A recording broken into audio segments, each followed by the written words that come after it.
अस्सलाम वालेकुम दोस्तों। उम्मीद है आप सभी लोग खैरियत से होंगे। दोस्तों, कुवैत से रिलेटेड एक ख़ास इन्फॉर्मेशन आप लोगों के साथ में शेयर करनी है और साथ ही साथ बहुत से आप लोगों के सवाल हैं, उनके भी जवाब इसी वीडियो में आपको हम इंशाल्लाह देंगे। तो सबसे पहले आपको बता दें कि कुवैत का जो इमिग्रेशन इससे पहले जो क्लोज़ हो गया था, इमिग्रेशन की फ़ाइल्स एक्सेप्ट नहीं हो रही थी कुवैत की, तो वो अब फिर से स्टार्ट हो गई हैं। आप लोग चाहें तो इमिग्रेशन के लिए हमसे भी बात कर सकते हैं और अगर आपके जो भी आपके नज़दीकी जो एजेंट्स हैं, जो साफ़-सुथरा काम करते हैं वीज़ा स्टैंपिंग का, तो आप लोग उनके ज़रिए भी अपने इमिग्रेशन का प्रोसेस कुवैत का करा सकते हैं।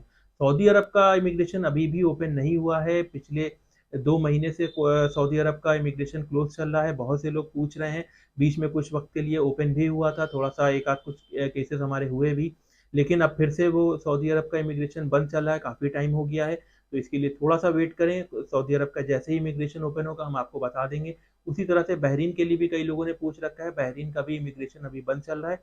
सिर्फ कतर का और कुवैत का इमिग्रेशन अभी हमारे यहाँ से हो रहा है। तो ये थी इमिग्रेशन से रिलेटेड जो खबर आपको बतानी थी। और अब आपको बताते हैं कि जो भी आप लोगों ने हमसे कमेंट करके जो भी सवाल किए हैं, उनके कुछ जो हमने क्वेश्चन सेलेक्ट किए हैं, जिनके जवाब आज हम आपको इस वीडियो में देने जा रहे हैं। तो सबसे पहले जो सवाल है, वो एक विधायक भाई करके यूज़र हैं, उन्होंने पूछा था कि क्या कुवैत से इंडिया छुट्टी जाने पे कितने दिन में वीज़ा कैंसल हो जाता है और कितने दिन न्यू वीज़ा पे आ सकते हैं? तो देखिए, आपको बता दें कि अगर आप ड्राइवर के वीज़े पे थे और अगर आप यहाँ पे छुट्टी पे आए और आप नहीं आए, तो आप पे 2 साल का बैन वहाँ की गवर्नमेंट लगा देती है।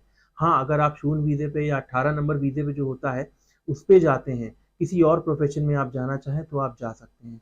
ड्राइवर के वीज़े पे आपको 2 साल के लिए बैन लग गया है, इसलिए जो भी चीज़ें पूछा करें, वो आप फुल इन्फॉर्मेशन के साथ में हमसे पूछा करें कि आप कौन से वीज़े पे गए थे, कौन से वीज़े से अब आप छुट्टी पे आए हैं और कितना वक़्त हो गया है। तो ये सारी चीज़ें जब आप हमको बताएँगे, तभी हम आपको क्लियर कर पाएँगे। तो आपके लिए यही इन्फॉर्मेशन है कि आप अगर चाहें तो 18 नंबर वीज़े पे जा सकते हैं। अगर आप खादिम के वीज़े पे जाना चाहते हैं, तो अभी आप 2 साल तक नहीं जा सकते हैं, अगर आप छुट्टी पे आए थे और दोबारा वापस नहीं गए।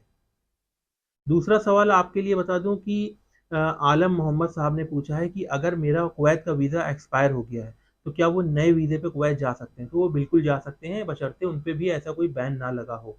यानी कि अगर वो प्रॉपर उनका जो वीज़ा है, उसका उनका जो एग्रीमेंट था वो कंप्लीट हो गया, वीज़ा एक्सपायर हो गया, तब वो दोबारा अपने नए वीज़े पे जा सकते हैं किसी और नौकरी के लिए।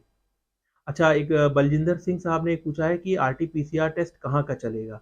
प्राइवेट का या सरकारी का, कुवैत अगर ट्रैवल कर रहे हैं तो?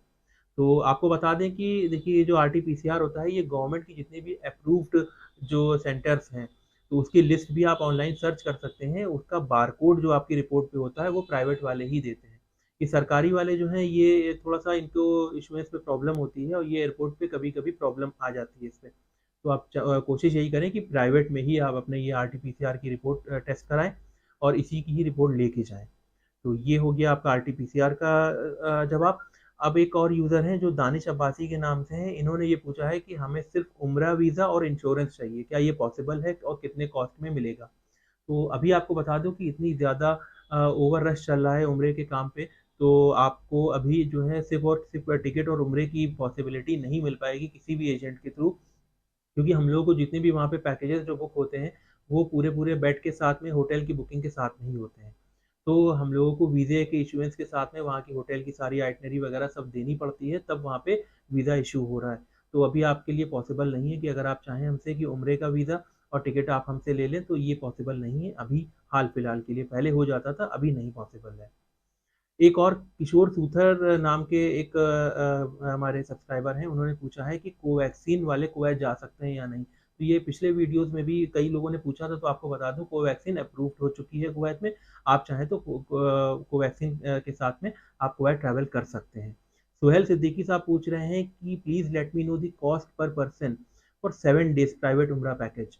तो आपको बता दें कि 7 दिन का पैकेज अभी पॉसिबल नहीं है। हम लोग का जो भी पैकेज जा रहे हैं, 15-16 दिन का मिनिमम आपको वहाँ पे स्टे करना होगा। आप 7 दिन में अगर वापस आना चाहते हैं, तो आप 7 दिन में आ सकते हैं, लेकिन आपको कॉस्टिंग उतनी ही पड़ेगी, तो उससे बेहतर है कि आप 15-16 दिन के लिए ही जाएँ। अगर आपके साथ कुछ वक़्त की कमी है या आपको छुट्टी नहीं मिल पा रही है, तो 7 दिन में आपको हम दे देंगे पैकेज, बट आप ये समझिए कि कॉस्टिंग उतनी ही पड़ेगी, उल्टा हम लोगों के लिए हेक्टिक हो जाता है, अलग से आपके लिए ट्रांसपोर्ट इश्यू कराना, ये सारी चीज़ें वहाँ पे इंतज़ाम करनी पड़ जाती हैं अलग से। तो आपको कॉस्टिंग उतनी ही रहेगी, आप चाहें तो 7 दिन का पैकेज हमसे लेके जा सकते हैं। इसके अलावा आपको बता दें, मंसूरी करके एक हमारे सब्सक्राइबर हैं, मंसूरी ब्लॉग। उन्होंने एक हिदायत दी है, एक तरीके से कई लोगों को बताया है कि जैसे हम लोगों ने बताया था कि लेडीज़ टेलर जॉब के लिए पर पीस जो पेमेंट जो वहाँ पे मिलता है, तो उन्होंने बताया कि पीस रेट पे कभी भी मत जाना भाई, लोगों को काम करवा के परेशान कर देते हैं, पैसे भी कम देते हैं और वो खुद ही वहाँ पे जाके बहुत परेशान हो चुके हैं। तो ये समझ लीजिए कि देखिए मंसूरी भाई, आपकी बात बिल्कुल सही है कि वहाँ पे भी ऐसा इतना आसान नहीं होता है, गल्फ़ में काम बहुत कराया जाता है और मेहनत बहुत है, कोई भी काम हो गल्फ़ में। लेकिन ये भी समझ लीजिए कि ये सब डिपेंड करता है इंसान के ऊपर, कभी किसी को अच्छे कफ़ील मिल जाते हैं, किसी को ख़राब होते हैं, ये भी किस्मत होती है। तो क्योंकि बहुत से लोग यहाँ पे जाना चाहते हैं, बहुत से लोग वहाँ जाके पैसा कमा भी रहे हैं। तो ये डिपेंड करता है कि ये आपका कैसा इंडिविजुअल, आपका जो कफ़ील है वो कैसा है। अच्छा, साजिदुल अंसारी साहब ने पूछा है कि 50 से 60 हज़ार का पैकेज कब तक आएगा? तो साजिद साहब, अभी हाल-फिलहाल ये मान के चलिए कि अभी तो पॉसिबल नहीं है। काफ़ी टाइम तक अभी ये रेट नहीं आएगा, क्योंकि एयरलाइंस का ही, सऊदी एयरलाइंस का जो इस समय रेट चल रहा है, 50,000 रुपए एक सीट का रेट चल रहा है। जो वो हम लोगों को रिटर्न जो टिकट दे रहे हैं, 50,000 रुपए का तो खाली टिकट पड़ रहा है। तो ये जो रेट आप चाह रहे हैं, इस रेट में अभी हाल-फिलहाल पॉसिबल नहीं होगा। तो इसके लिए थोड़ा-सा वेट करें, कुछ महीनों के बाद हो सकता है कि कुछ रियायत देना शुरू कर दें एयरलाइंस। तो अभी थोड़ा-सा वेट करें। एक और सवाल हमारे यूज़र दानिश खालिद बोट ने पूछा है। इनके नाम के आगे बोट लगा है, तो हो सकता है कि बोट कंपनी में जॉब करते हो भाई साहब।